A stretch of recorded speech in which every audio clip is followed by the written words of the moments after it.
The neon lights of Terminus 7 flickered against the endless void of space, casting long shadows across the grimy docking bay. Gloria wiped the grease from her hands, her weathered fingers stained with years of fixing broken ships and forgotten dreams. She had seen many things in her 20 years as a station mechanic, smugglers, refugees, warriors, but nothing quite prepared her for what she witnessed that cold morning. Through the transparent aluminum viewport, she watched an Exarian vessel detach from the docking clamps. The sleek, bioorganic ship pulsed with bioluminescent patterns as it prepared to jump to hyperspace.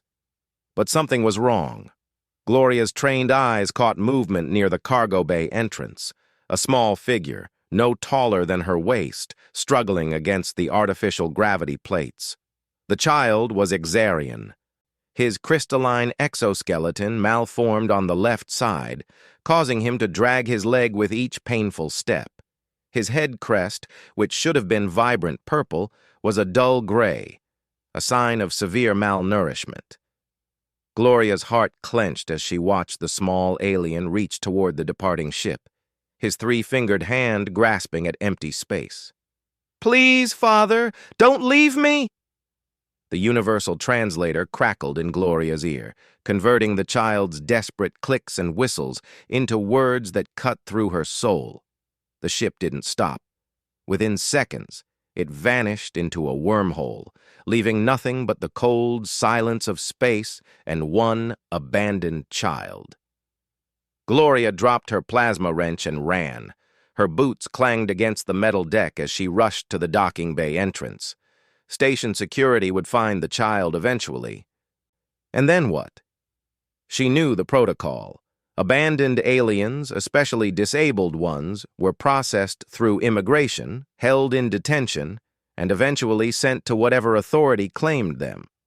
Most ended up in labor camps or worse. Not on her watch. "Hey there, little one," Gloria said softly, approaching the trembling child. She crouched down, making herself smaller, less threatening. "I'm Gloria. What's your name?" The child's compound eyes focused on her, fear and confusion swirling in their depths. "Cathrax," he whispered. "My father said I am broken, that I bring shame, that the station would fix me or—" He didn't finish the sentence. Gloria felt rage boil in her chest, not at the child, but at a universe that could be so cruel, at a father who could abandon his own son like defective cargo. But she pushed the anger down and smiled instead, the kind of smile that had comforted dozens of scared refugees over the years. "Well, Keithrax, I fix things. That's what I do. And you know what? You're not broken. You're just different." She extended her hand. "How about we get you some food? You look hungry." Cathrax stared at her hand for a long moment. In Exarian culture, physical contact was reserved for family or death rites, but slowly, hesitantly, he placed his small hand in hers. It was cold, trembling, and weighed almost nothing. That's when Harold found them. Gloria's partner in both business and life, Harold was a giant of a man with cybernetic arms and a heart that somehow remained stubbornly human, despite everything the galaxy had thrown at him. He took one look at the scene and understood immediately. "We're doing this, aren't we?" Harold asked, though his tone suggested he already knew the answer. "We're doing this," Gloria confirmed. What followed was not easy. Station Administrator Vex Kale, a bureaucratic Zenthari with too many tentacles and too little compassion, tried to invoke 17 different regulations. Gloria countered with 23 human legal precedents, most of which she made up on the spot. Harold stood behind her, his massive frame and military decorations speaking their own silent language. In the end, Vexcal relented, partially because Gloria was technically correct about salvage laws applying to abandoned property, partially because Harold's reputation as a former Earth Defense Force colonel preceded him, but mostly because even Zenthari bureaucrats understood when they were outmatched by sheer human stubbornness. The real work began after that. Cathrax needed medical attention, specialized nutrition, and most importantly, hope. Gloria and Harold spent their savings on a Xarian medical consultant from 3 systems away. The doctor, an elderly female named Shivera, examined Cathrax with gentle expertise. "The deformity is genetic but manageable," Shivera explained. "With proper braces and therapy, he can live a full life. But emotionally—" She paused, her translator struggling with the nuance. "The abandonment trauma runs deep. He will need love, patience, and time."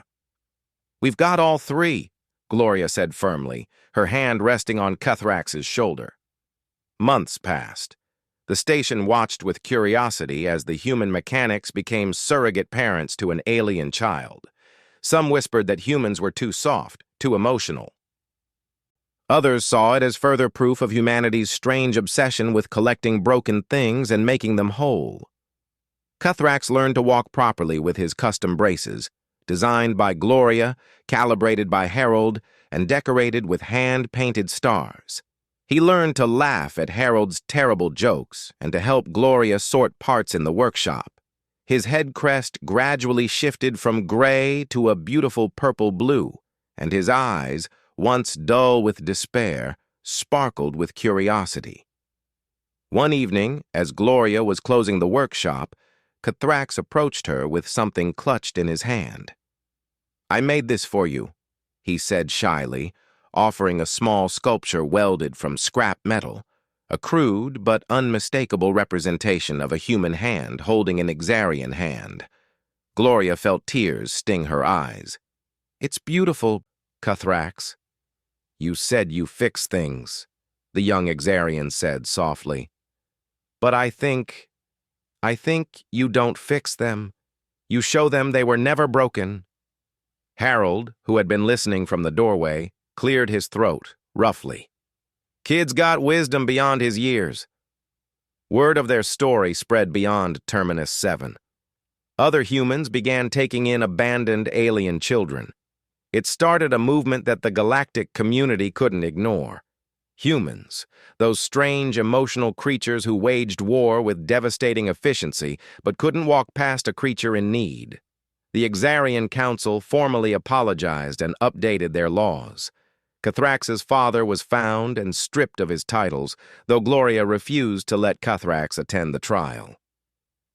"Looking forward, not back," she said.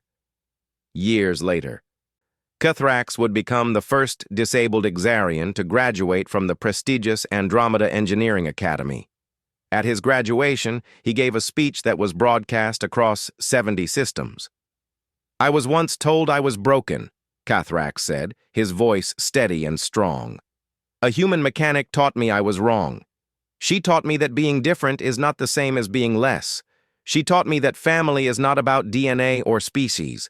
It's about who stays when everyone else walks away. Today I stand before you not despite my disability, but because 2 humans saw value where others saw only shame." In the audience, Gloria held Harold's hand and cried tears of joy. They had fixed countless ships, repaired thousands of engines, but their greatest achievement was simpler and more profound. They had shown one abandoned child that he was worth loving. And in doing so, they reminded the galaxy what humanity did best. They cared when no one else would, fought when others gave up, and loved without condition or reason. That was the human way. That was HFY.